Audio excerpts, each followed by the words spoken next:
MP में पिछले 24 घंटे में कोरोना के 2612 नए मामले सामने आए, जबकि 50,995 लोग ठीक होकर घर पहुंचे। इसके साथ ही 576 पुलिसकर्मी एक्टिव मरीज हैं और 24 घंटे में 2,46,000 वैक्सीनेशन हुआ है। कोरोना के संपूर्ण प्रदेश के अंदर 2612 नए प्रकरण आए हैं, जबकि ठीक होकर अपने अपने घरों की ओर जाने वाले 5,995 लोग हैं। पिछले 2 हफ्तों की सीरीज को आप देख रहे होंगे, नए मरीज घटते क्रम में हैं और ठीक होने वाले बढ़ते क्रम में हैं। एप्टिक के संपूर्ण मध्य प्रदेश के अंदर 26,179 वर्तमान में बचे हैं, जबकि संक्रमण दर वर्तमान में 3.49 मध्य प्रदेश की है और रिकवरी दर हमारी 95.4 संपूर्ण प्रदेश की अभी है।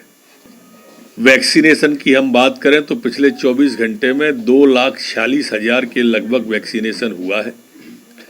अभी तक कुल वैक्सीन 11,18,43,463 लोगों को वैक्सीन मध्य प्रदेश के अंदर लगाई जा चुकी है। बीजेपी ने पंडित दीनदयाल उपाध्याय की पुण्यतिथि पर समर्पण निधि अभियान का शुभारंभ किया। राजधानी के लालघाटी चौराहा स्थित पंडित दीनदयाल की प्रतिमा पर माल्यार्पण कर कार्यक्रम की शुरुआत की गई। कार्यक्रम के दौरान बीजेपी प्रदेश अध्यक्ष वी डी शर्मा ने कहा कि बीजेपी कार्यकर्ता जो संकल्प लेते हैं उसे पूरा करते हैं। जनता पार्टी के कार्यकर्ता जब कोई संकल्प लेते हैं तो वो इस संकल्पों को, उसमें कोई विकल्प नहीं माना जाता, उसको तो पूरा करते ही हैं। इसलिए अपने संगठन के कार्य के सुचारू संचालन के लिए जो ज़रूरत है उस दिशा में समर्पण निधि जो एक बड़ा कंसेप्ट है कि आत्मनिर्भर हमारा दल, हम अपने दल का अपने कार्यकर्ताओं के बल पर अपना काम चलाते हैं। ये जो संकल्प है ये पूरे देश के अंदर, केवल मध्य प्रदेश नहीं पूरे देश के अंदर, लेकिन हमने इस बार बड़ा अभियान लिया है कि इसके माध्यम से, चूँकि जन्म शताब्दी वर्ष है ठाकरे जी का, इसलिए उनको सच्ची श्रद्धांजलि समर्पण के आधार पर हम इतिहास मध्य प्रदेश के अंदर बनाएं। वो कार्यकर्ता अथक मेहनत से जुटे। मुख्यमंत्री शिवराज सिंह चौहान का एक वीडियो वायरल हो रहा है। इस वीडियो में वह उत्तर प्रदेश और उत्तराखंड के चुनाव के नतीजों की बात करते नजर आ रहे हैं, जिसमें उन्होंने उत्तर प्रदेश में सरकार बनने और उत्तराखंड में सरकार नहीं बनने की बात कही है। उनके इस वीडियो पर कांग्रेस ने चुटकी लेते हुए कहा कि आखिरकार मुख्यमंत्री की जुबान में सच आ ही गया। हालांकि इस वीडियो की पुष्टि एएमएस टीवी नहीं करता है। आपको उत्तराखंड से वहाँ बताओ क्या यूपी में कोई संदेह नहीं है, उत्तराखंड में भी बीजेपी है।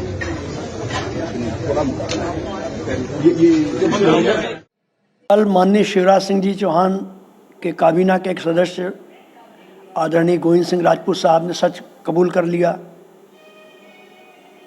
वहीं उत्तराखंड में माननीय मुख्यमंत्री जी ने सच को कबूल किया है कि उत्तर प्रदेश में तो संकट नहीं, उत्तराखंड में हम सरकार में नहीं आ पाएंगे। तो सच जुबा पे आ जाता है।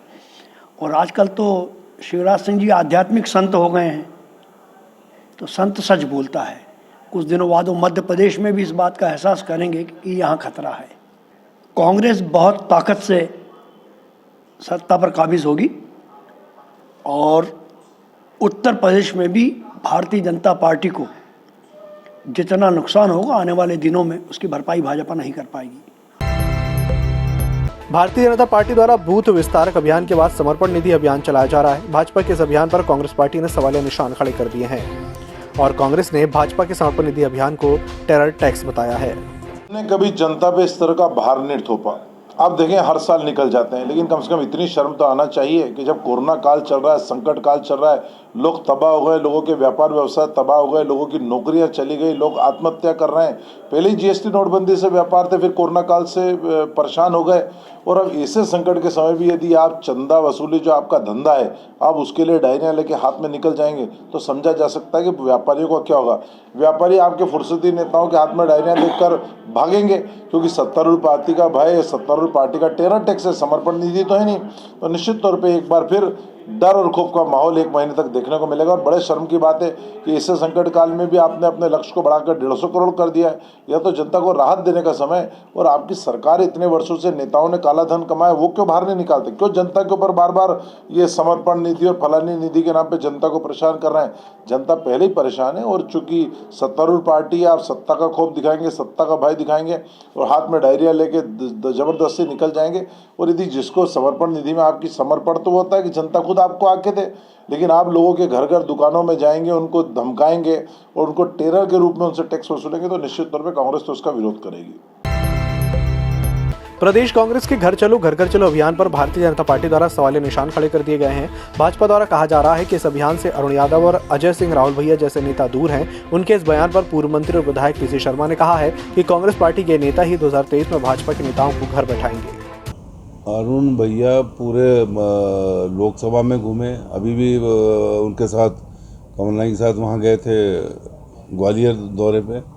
राहुल भैया अभी 19 तारीख को कमलनाथ जी वहाँ जाने में दौरे में साथ रहेंगे। ये सब नेता मिलके बीजेपी के नेताओं को घर बिठा देंगे 2023। पहले पिछले चुनाव में से 3-4% कम हुई है, जो बीजेपी के समर्थक थे कम गए हैं। ये कल की जितनी सीटें हैं 90% जो है विपक्ष जीतेगा। कांग्रेस मिलीजुली सरकार में रहेगी। ब्लैक फंगस से महिला की मौत पर चिकित्सा शिक्षा मंत्री विश्वास सारंग ने बयान दिया है। उन्होंने बयान देते हुए कहा कि 6 तारीख को म्यूकर के बाद अस्पताल में महिला भर्ती हुई थी और वे गहरी डायबिटिक्स से पीड़ित थी, लेकिन उनकी कोई कोविड हिस्ट्री नहीं थी, ना ही कोविड के लक्षण थे। लेकिन ब्लैक फंगस के लक्षण ब्रेन तक पहुंच गए थे, इसलिए वेंटिलेटर पर लेना पड़ा, जिसके बाद दुखद मृत्यु हो गई। बहुत ही गहरी डायबिटिक बीमारी से पीड़ित थी। किसी प्राइवेट अस्पताल में म्यूका और ब्लैक फंगस के कॉम्प्लिकेशन के बाद ही अस्पताल में आई थी। उन्हें किसी भी तरह की कोविड की कॉन्टैक्ट हिस्ट्री नहीं थी और कोई भी लक्षण कोविड के नहीं थे। वो ब्लैक फंगस और म्यूकॉर बीमारी के कारण ही अस्पताल में आई थी और उनका ब्लैक फंगस का जो इन्फेक्शन है वो काफ़ी कुछ स्प्रेड था। जो डॉक्टर्स ने हमें जानकारी दी है उसमें ब्रेन तक म्यूकॉर के लक्षण पहुंच गए थे,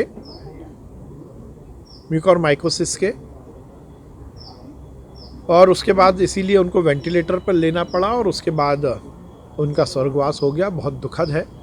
मैंने इस संपूर्ण मामले में डीन भोपाल से कहा है कि समुचित इस केस की स्टडी की जाए, क्या कुछ कारण था, और इस बात को सुनिश्चित किया जाए कि इस पर्टिकुलर केस के जानकारी लेते हुए हम आगे और क्या प्रिकॉशन ले सकते हैं।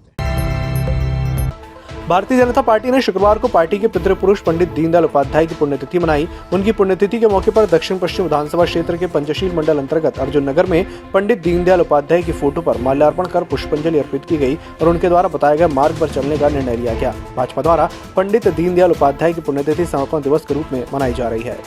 हमारा संगठन भारतीय जनता पार्टी का जो संगठन है वो पंडित दीनदयाल उपाध्याय जी की पुण्यतिथि हमेशा समर्पण दिवस के रूप में बनाता है। तो इस बार समर्पण निधि अभियान चलाया जा रहा है हमारी पार्टी के द्वारा और उसके तहत भोपाल के सभी बूथों पे जाकर ये समर्पण निधि का अभियान शुरू किया गया है। आज हमारे विधानसभा में वार्ड 25 में प्रदेश अध्यक्ष वी डी शर्मा जी भी गए, क्योंकि वो वहाँ उनका वोटर लिस्ट में नाम है और वहाँ से उन्होंने भी समर्पण निधि अभियान की शुरुआत की।